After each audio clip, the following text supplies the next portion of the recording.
دوستو، مور جتنا اب خوبصورت ہے اس سے کئی زیادہ جنت میں خوبصورت تھا۔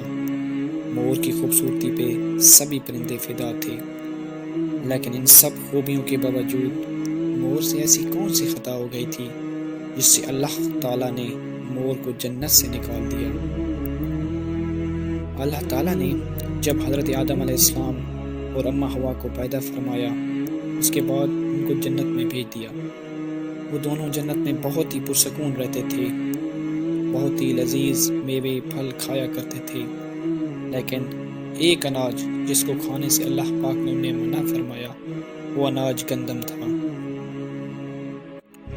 چونکہ شیطان حضرت آدم علیہ السلام کی وجہ سے ہی جنت سے نکالا جا چکا تھا، اسی وجہ سے شیطان کی حضرت آدم علیہ السلام کو دشمنی ہو گئی تھی۔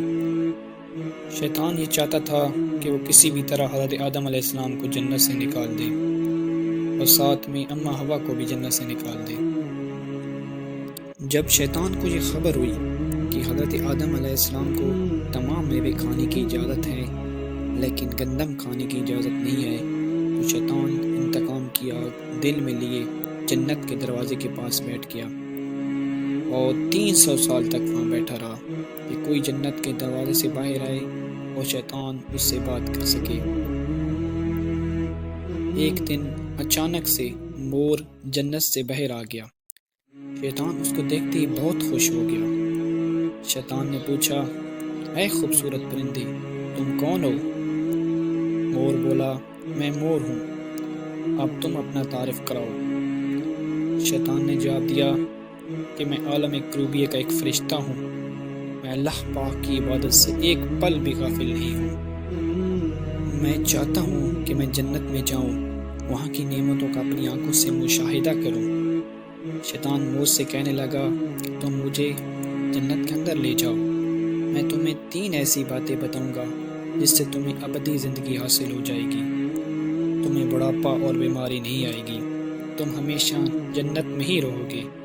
شیطان کی یہ باتیں سن کر لالچ میں آ کر مور نے کہا، مجھ میں تو اتنی طاقت نہیں ہے کہ میں تمہیں جنت کے اندر لے جاؤں، لیکن ایک سانپ میرا دوست ہے، وہ شاید تمہاری مدد کر سکے۔ یہ کہہ کر مور سانپ کے پاس آیا، اس کو ساری بات بتائی۔ سانپ بھی شیطان کی باتوں سے بہت خوش ہو گیا، پھر شیطان کو اپنے منہ میں چھپا کے جنت میں داخل ہو گیا اور یوں شیطان اپنی چال میں کامیاب ہو گیا۔ دوستو، جنت کے تمام نگہبانوں کو یہ معلوم تھا کہ شیطان یہ چال چل رہا ہے، وہ جنت میں داخل ہو چکا ہے۔ فرشتے شیطان کو جنت سے نکالنا چاہتے تھے، تبھی اللہ پاک کا حکم ہوا کہ اس کو ابھی جنت میں ہی رہنے دیا جائے۔ وہ فرشتے اللہ کے حکم سے رک گئے۔ شاید یہ حضرت آدم علیہ السلام کا امتحان تھا۔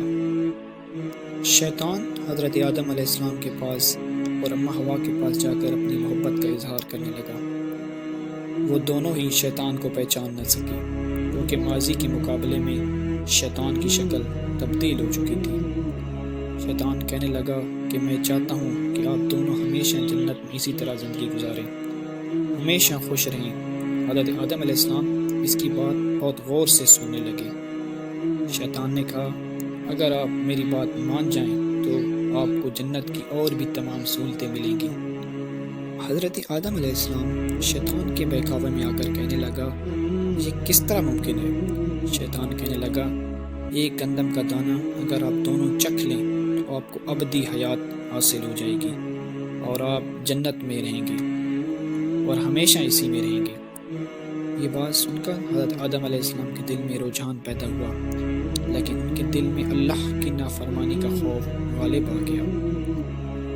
جبکہ اماں حوا شیطان کی باتوں میں آ گئی، جس پر اماں حوا نے حضرت آدم علیہ السلام کو راضی کر لیا۔ پھر اس کے بعد ان دونوں نے اس گندم کے دانے کو چکھ لیا۔ جیسے ہی ان دونوں نے گندم کے دانے کو چکھا تو دونوں کے ستر واضح ہو گئے، جس کے بعد دونوں اپنے اپنے ستر چھپانے لگے اور خوف خدا سے کانپنے لگے۔